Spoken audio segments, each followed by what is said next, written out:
Bonne fête à toutes et à tous et bienvenue pour les dernières vidéos de 2025 sur la chaîne. Et comme à mon habitude, pour vous régaler, en tout cas j'espère, je vais vous offrir mon top et flop cinéma et mon classement jeux vidéo. Et vous allez voir qu'il y a de très belles surprises, d'autres un peu moins.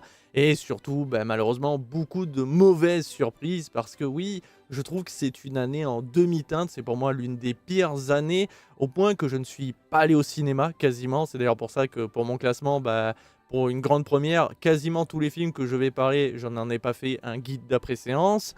Et surtout, pour une année où on avait besoin de divertissement à cause du contexte politique et surtout contexte mondial, au point qu'on sait que 2026, il n'y aura que des conflits armés partout dans le monde et que ça va partir vraiment en couille, on a besoin sacrément de divertissement et de divertissement de qualité.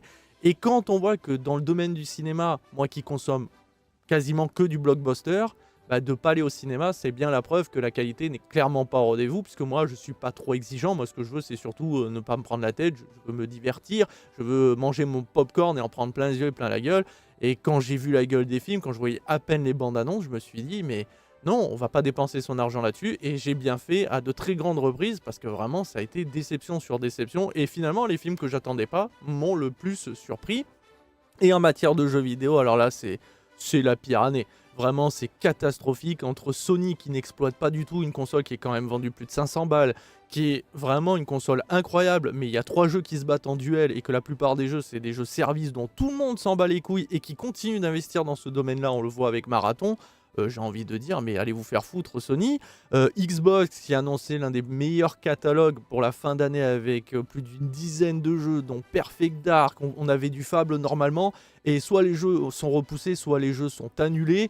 Et quand on sait qu'en plus ils veulent nous offrir un mini PC comme future console, j'ai envie de vous dire, pourquoi continuer à investir dans Xbox alors que de toute façon les exclusivités, il n'en existe plus, ça y est, c'est terminé, je l'avais annoncé, donc je suis plutôt content là-dessus d'avoir raison, mais c'est vraiment chiant parce que Xbox c'est pour moi une marque qui est en train de mourir.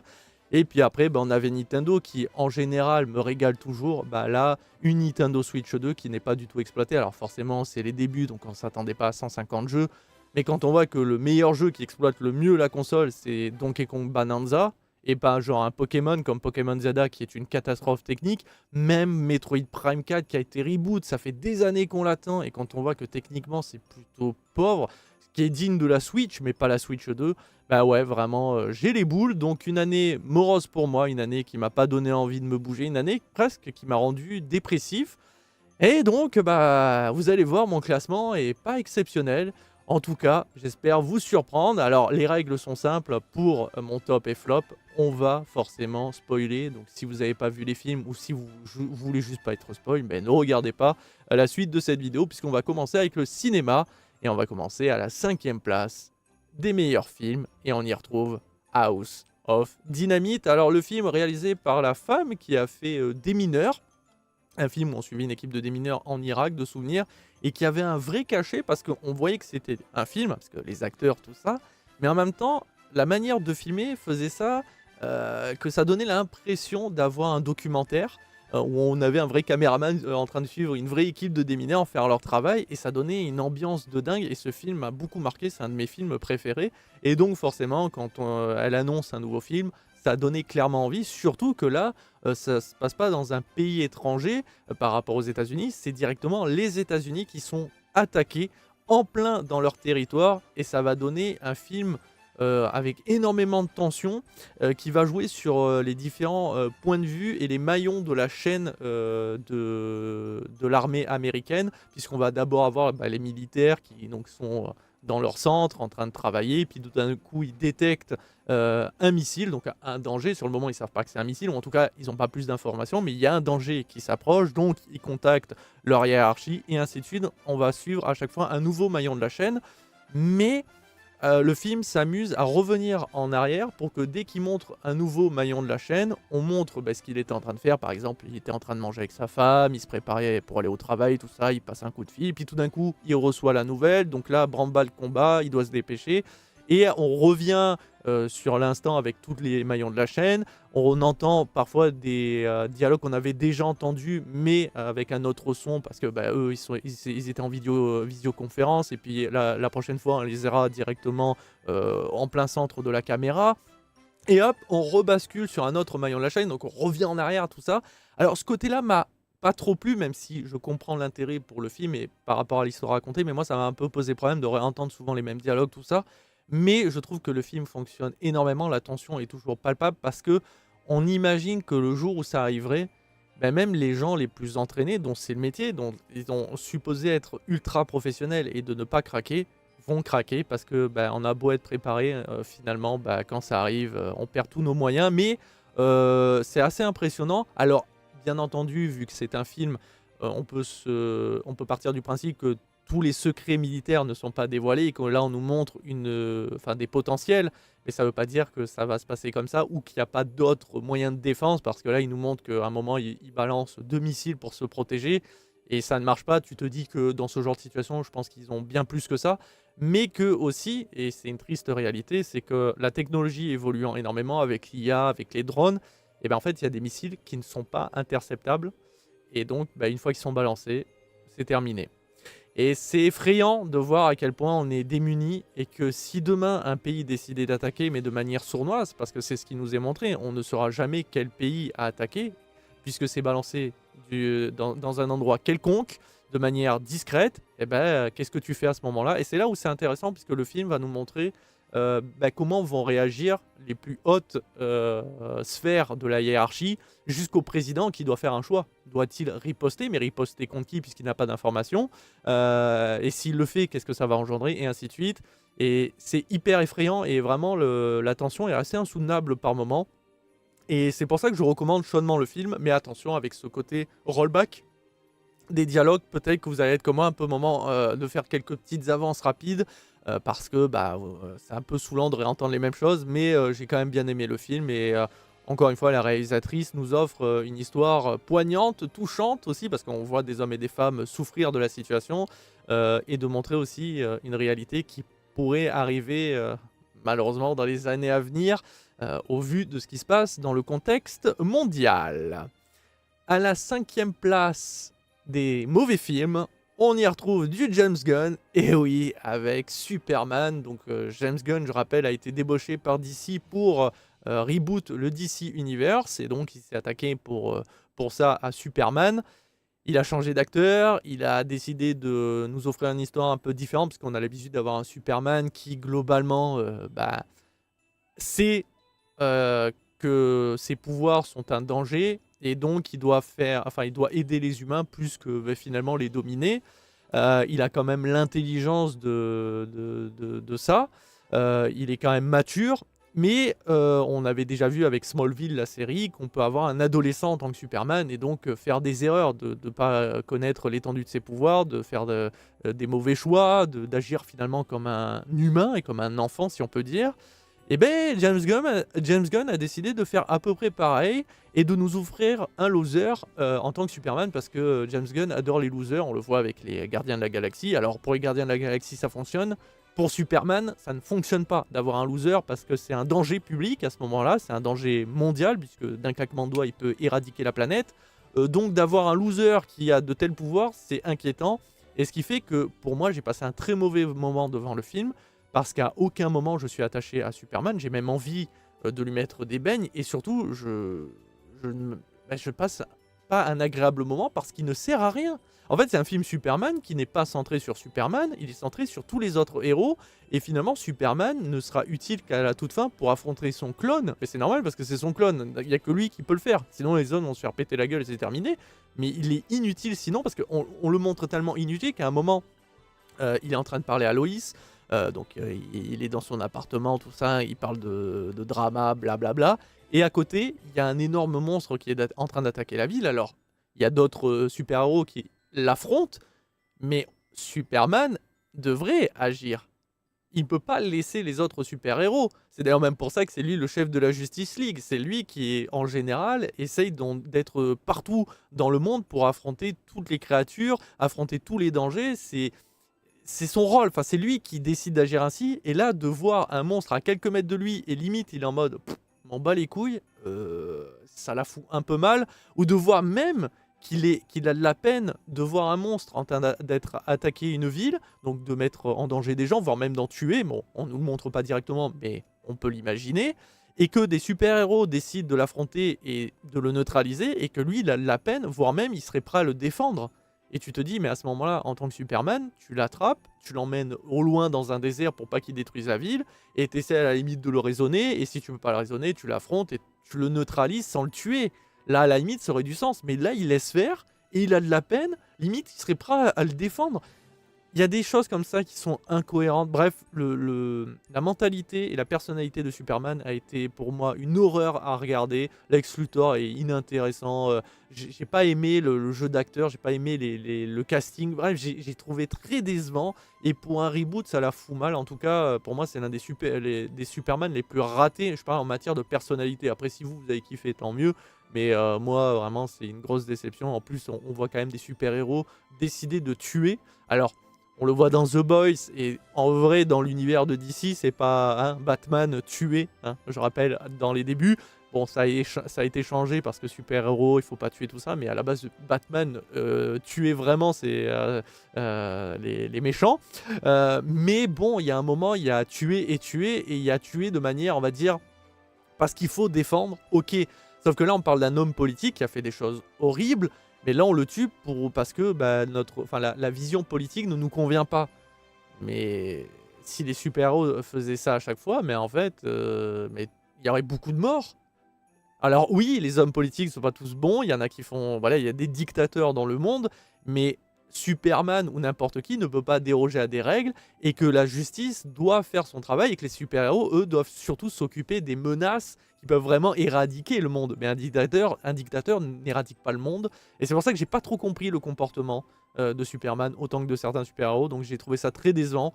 Mais c'est une autre manière de faire, bien sûr, on peut totalement adhérer comme on peut pas adhérer forcément, mais moi je trouve que James Gunn a voulu faire des losers, il a fait un Superman loser, et c'est un loser qui pour moi ressemble plus à un teubé, qui a deux QI et qui ne sert à rien, donc grosse déception, et c'est pour ça qu'il se retrouve à la 5e place. À la 4e place des très bons films, et là c'est la première critique que j'ai fait de l'année, c'est Novocaine.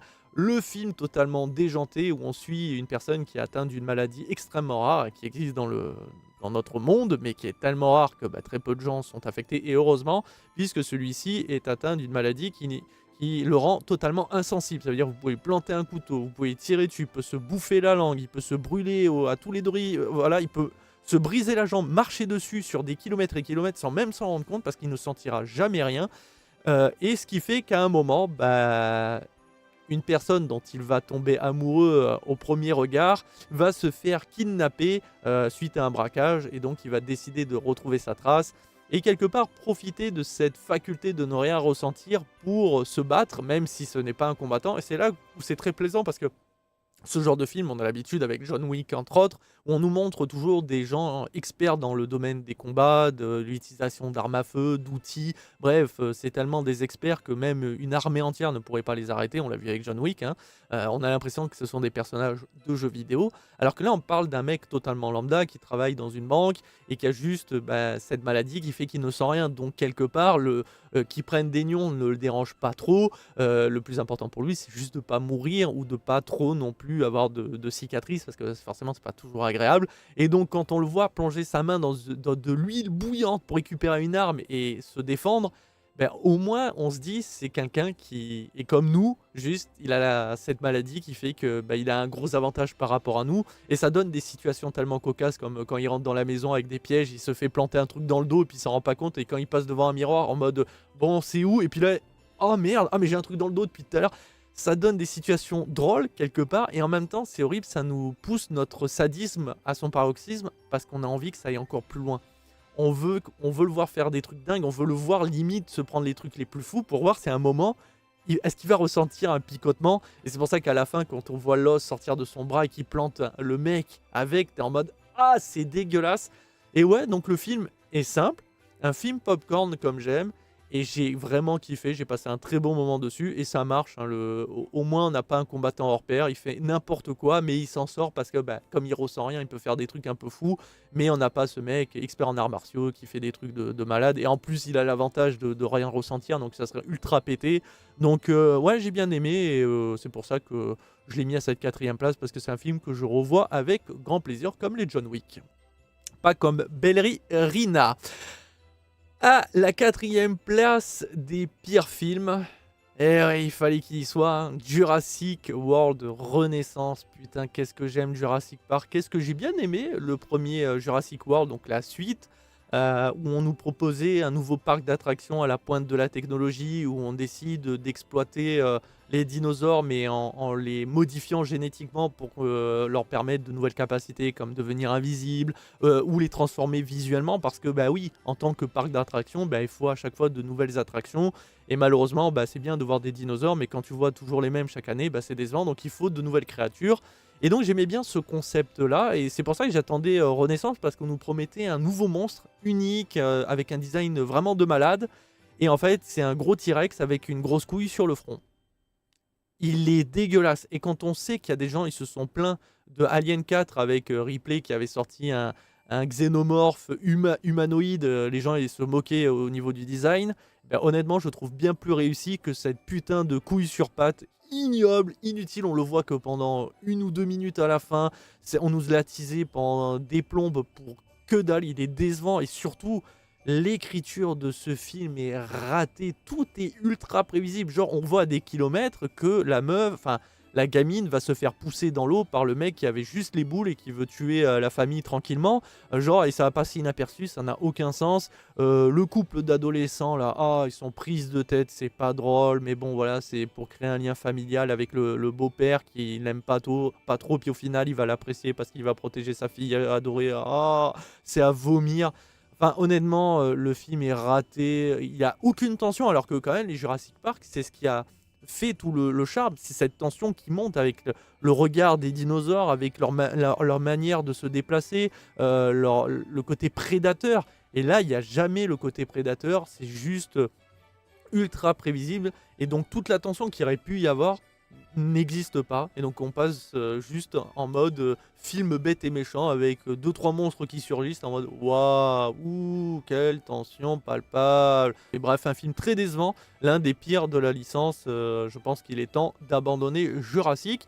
Sauf en jeu vidéo, il serait peut-être temps de nous offrir enfin ce Jurassic Park en mode survival qui devrait arriver normalement l'année prochaine. J'espère, parce qu'il me tarde d'enfin avoir mes patounes dessus. Mais voilà, donc Jurassic World Renaissance, c'est de la merde. Et d'ailleurs, à noter que ce film-là aurait pu être à la première place comme tous les autres. En fait, il n'y a qu'une première place. Mais vous allez voir qu'au vu de la qualité des films, tous le méritaient.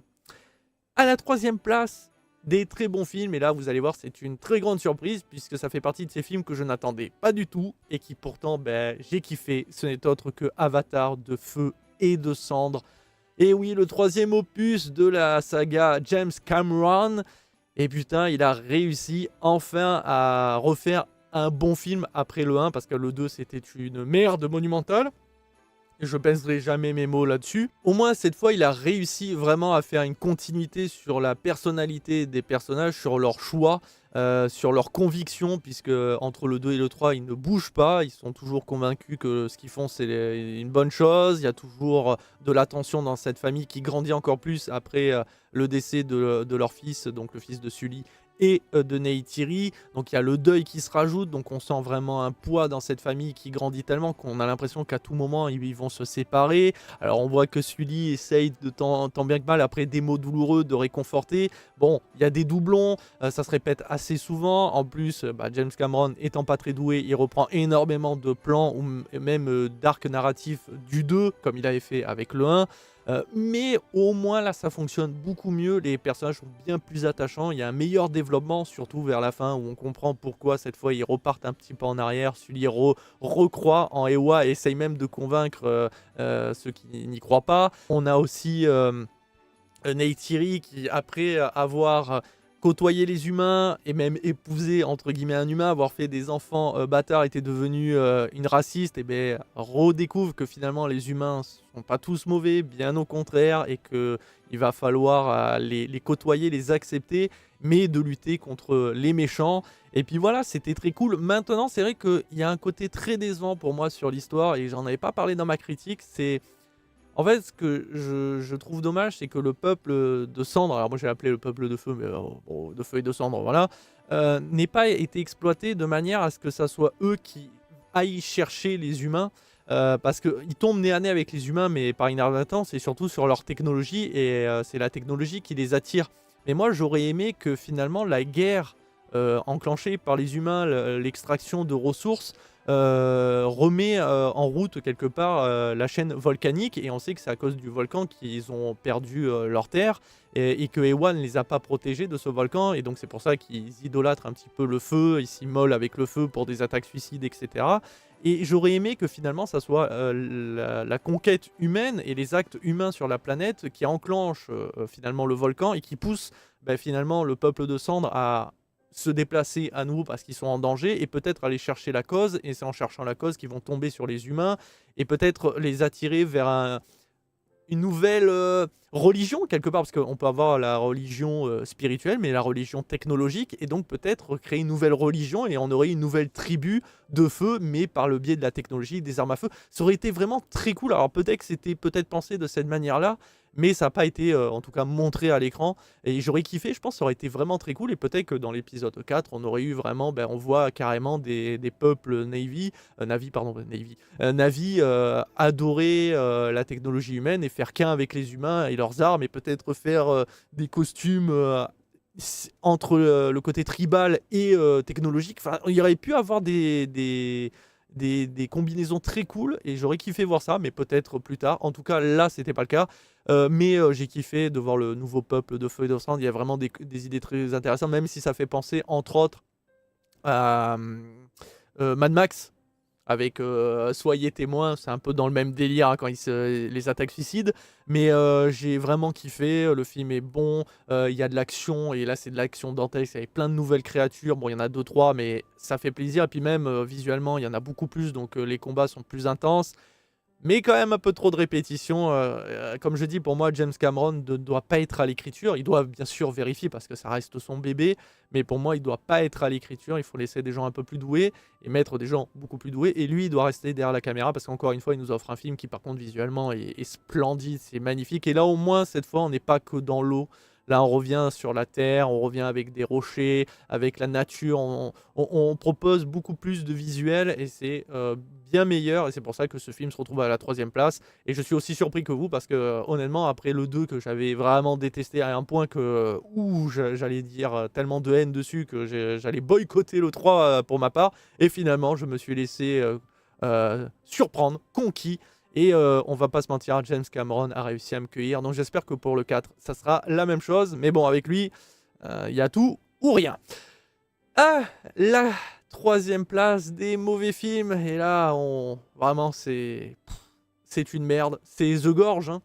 Donc le fameux film d'horreur, soi-disant, c'était un film d'horreur où on va suivre une gorge, comment ça s'appelle, entre 2 pays, donc je crois pays de l'Est, donc je crois que c'est les Russes et les Américains, et au milieu il y a une espèce de gorge qui a été créée, et il y a eu des études à l'intérieur, il y a eu des tests chimiques, tout ça, qui vont conduire malheureusement à une expérience ratée, qui va transformer des gens en créatures.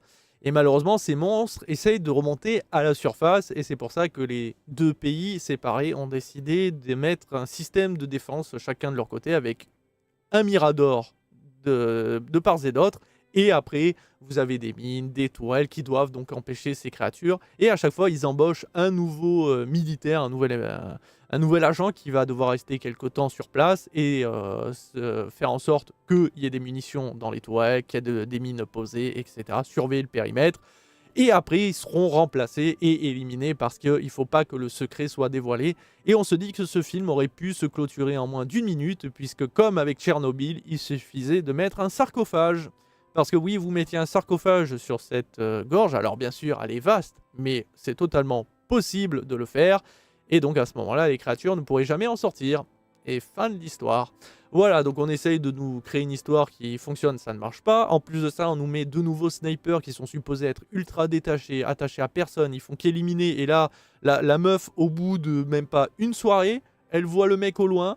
Bonjour, on discute, on fait ami-ami, et au final, ils vont tomber amoureux l'un de l'autre. Et en mode, ça ne marche jamais, c'est ridicule.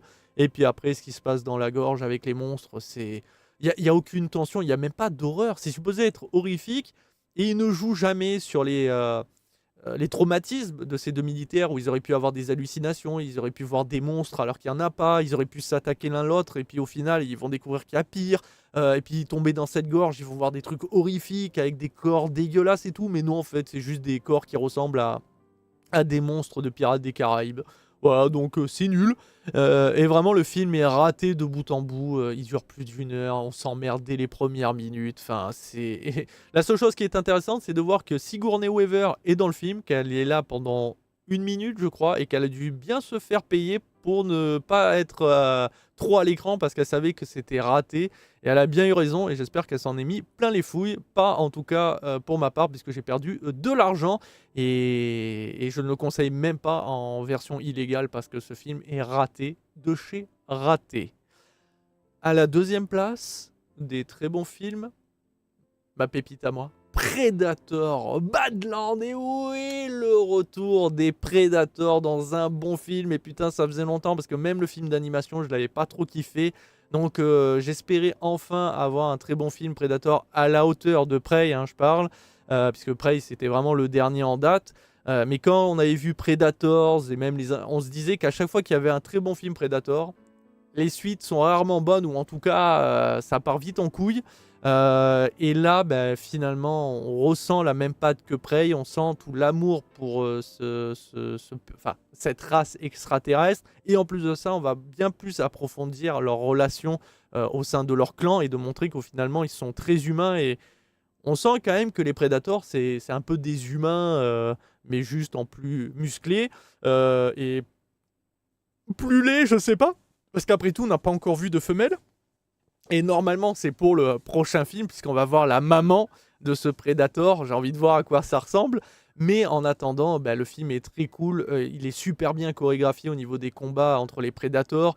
Le père est ultra badass avec son armure quand il tue son fils comme ça, comme si de rien n'était. Mais c'est kiffant. Et en plus, derrière, bah, nous avons cette planète Predator. Enfin, pas Predator, mais cette planète qui est là pour le Predator, qui l'attend. Et quand tu vois à quel point ben, la faune et la flore a été, qu'elle s'est construite pour se défendre et pour attaquer toute race extraterrestre ou même race au sein de cette planète, tu te dis que, oh oui, même un prédateur en chierait. Et après, ben, on te montre quand même cette super créature que le prédateur chasse.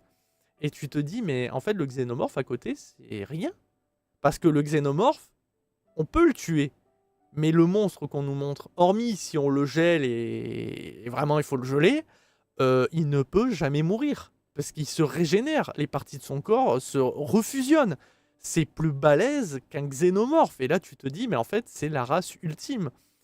Et j'aimerais quand même voir, est-ce qu'un jour un xénomorphe affronterait une de ces créatures et est-ce qu'elle serait capable de la tuer? Parce que si elle la tue, le xénomorphe est bien le prédateur ultime. Mais si elle ne le tue pas, bah en fait, le xénomorphe n'est pas le prédateur ultime. Et pourtant, c'est supposé l'être. Donc, très intéressant. Il faudrait voir ça un jour. Je ne sais pas si ça arrivera. Mais en attendant, ce film Predator arrive à nous offrir de l'action, de très beaux visuels. La planète est très cool. Alors, le bestiaire un peu léger, mais ça passe encore. Mais surtout, de l'humour beaucoup mieux dosé que dans les derniers Predators. Sans compter Prey, parce que Prey, il n'y avait pas d'humour, en tout cas... vraiment pas très marquant. Preuve que au moins, c'était subtil. Mais là, c'est qu'il y a l'humour avec... l'androïde qui sert de partenaire au Predator, et je trouve que ça marche bien, surtout quand elle va se recoller les jambes et que t'as le Predator, il se fait valdinguer par le monstre et il tombe sur les jambes et là elle voit ses jambes partir et elle est en mode ah, voilà, c'est tout simple mais c'est ça qui fonctionne et j'ai vraiment passé un très bon moment. Le film est très cool et c'est ce qu'on veut d'un Predator et j'espère que la suite sera à la hauteur. J'espère voir beaucoup plus de clans Predator parce que là on nous en a montré quelques-uns et visuellement ils sont très stylés. En plus on montre aussi que finalement au sein des Predators et ben, il y a du racisme, ça fait penser vraiment aux Spartes, hein. Pour le coup, on sent l'inspiration au niveau des Spartes, hein, parce que les Spartes, c'est pareil, en fonction de votre physique, soit vous êtes digne d'être un guerrier, soit on vous élimine. D'ailleurs, on savait que chez les Spartes, ben, les enfants étaient tués dès la naissance en fonction de leurs conditions physiques. Ben là, c'est un peu pareil avec les Predators. Donc, à voir par la suite, mais là, pour l'instant, ça met vraiment l'eau à la bouche et les effets spéciaux étaient très très réussis.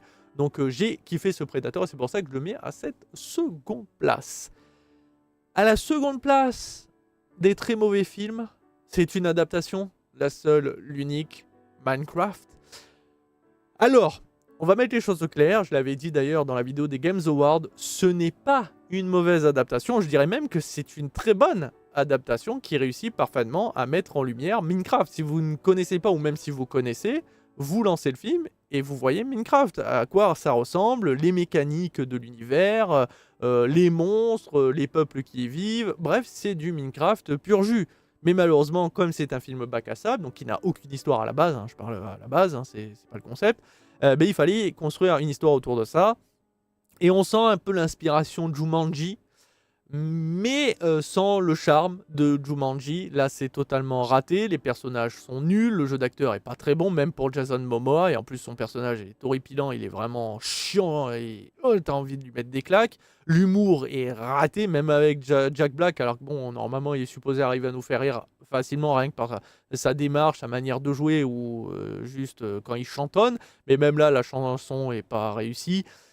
Finalement, ce qui reste en mémoire, c'est les visuels, parce que les effets spéciaux sont pas vraiment ratés, même au contraire, c'est réussi. Le fait est que ça soit du Minecraft, mais honnêtement, c'est pas un film qu'on peut recommander aux petits, quoi. C'est ça le pire, c'est que même pour les enfants, je ne le recommande clairement pas.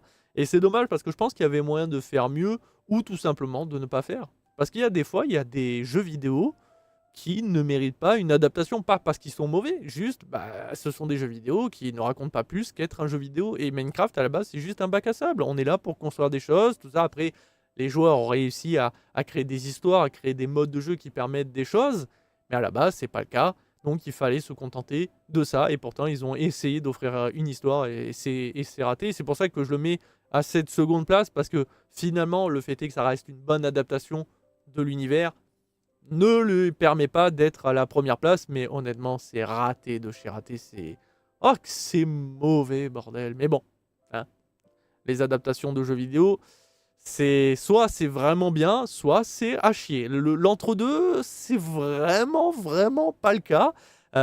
Et malheureusement, on va le voir avec Street Fighter. Le live action, je vous l'annonce, c'est de la merde. Et je pense qu'il sera déjà dans mon top 3 des pires films de l'année 2026. Allez, on arrive au numéro 1 des très bons films de cette année 2025. Et à la première place, on y retrouve Chainsaw Man, le film, l'arc de Reese.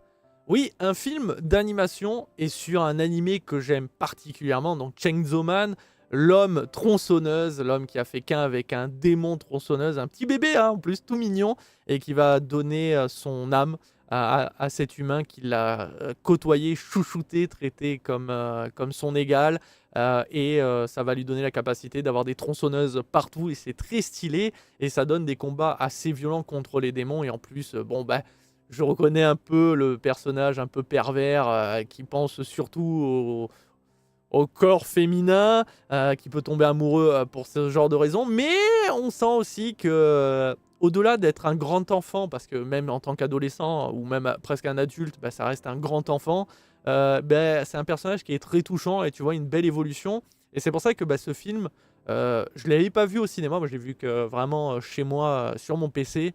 Et l'animation, l'histoire, boum boum, boum boum, mais qu'elle est délicieuse. Bon bah forcément, en plus, on régale ma rétine avec des petites tenues quand elle a le cul nu là. Sa mère. Ça faisait longtemps que j'avais pas fantasmé sur un personnage d'animé, mais là vraiment elle m'a régalé. Et puis j'adore ses capacités. Le fait est que elle doit s'éclater la tête avec une explosion pour se transformer en boum boum. Et puis ses capacités, comment elle les maîtrise, ça donne un combat vraiment dantesque.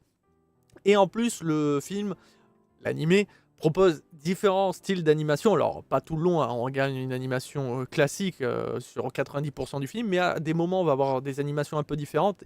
et même un peu de 3D dégueulasse, mais ça reste assez léger.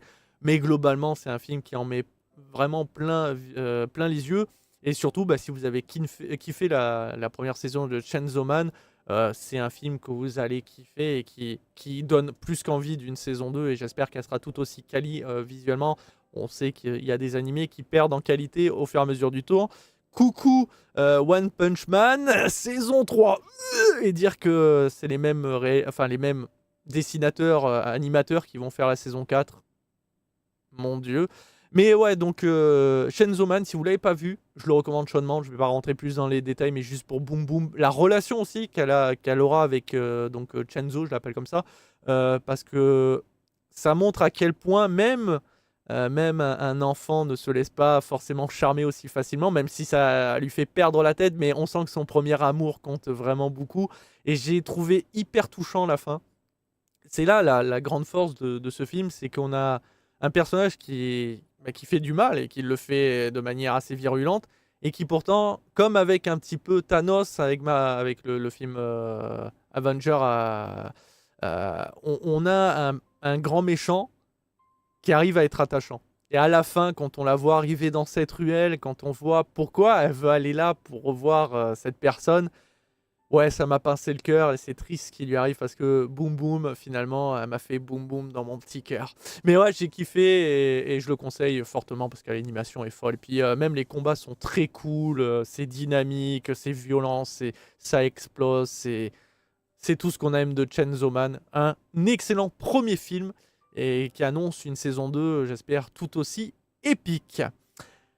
Allez, il est temps de clôturer ce top et flop avec le dernier film. Le pire film de cette année 2025 pour moi, c'est In the Lost Land. Le dernier film de Monsieur Paul W. Anderson, accompagné de sa compagne, avec l'actrice Mila Jovovich. J'avais bouffé son nom, je savais que c'était Jovovich, mais j'avais oublié Mila. Ah, la pauvre.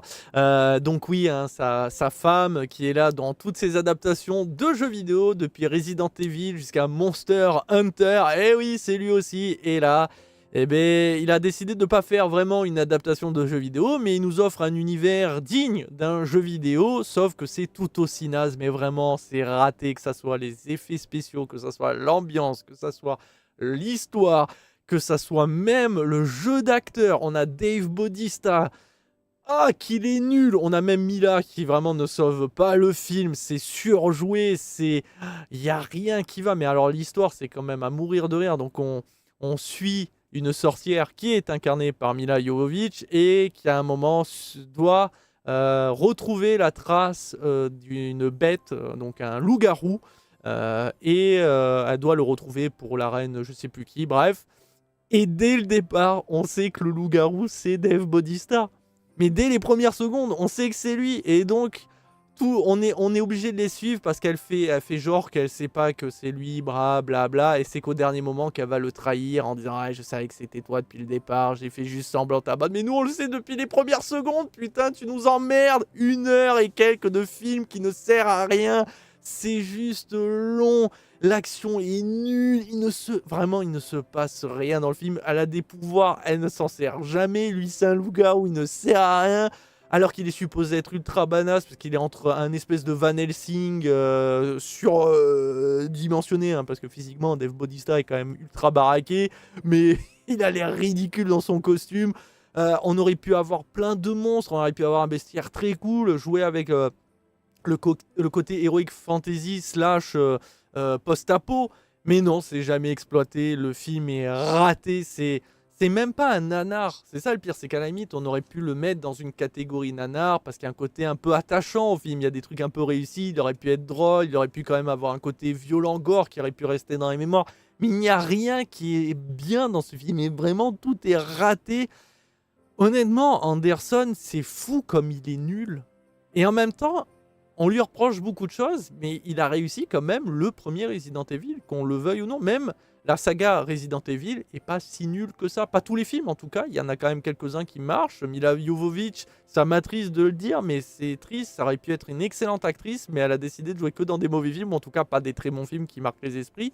Et l'adaptation de Monster Hunter, c'est nul, mais ça va encore. Là, ça fait un peu nanar. Honnêtement, je trouve que c'était pas une très mauvaise adaptation, sachant qu'il a pas fait une adaptation fidèle, il s'était permis quelques libertés et qui marche quand même. Mais après, bon voilà, adapter des jeux vidéo comme Monster Hunter en live action, des fois, il faut éviter, c'est mieux en film d'animation.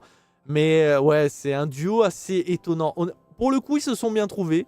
Tant mieux s'ils sont heureux en ménage. Je crois qu'ils sont toujours ensemble. En tout cas, bah, il fait toujours des mauvais films. Elle joue toujours dans ses mauvais films. Bon, ben voilà. Mais Anderson, il faudrait qu'à un moment, il essaye de nous prouver qu'il est capable de faire de bonnes choses. Parce que je pense que c'est pas un mauvais réalisateur.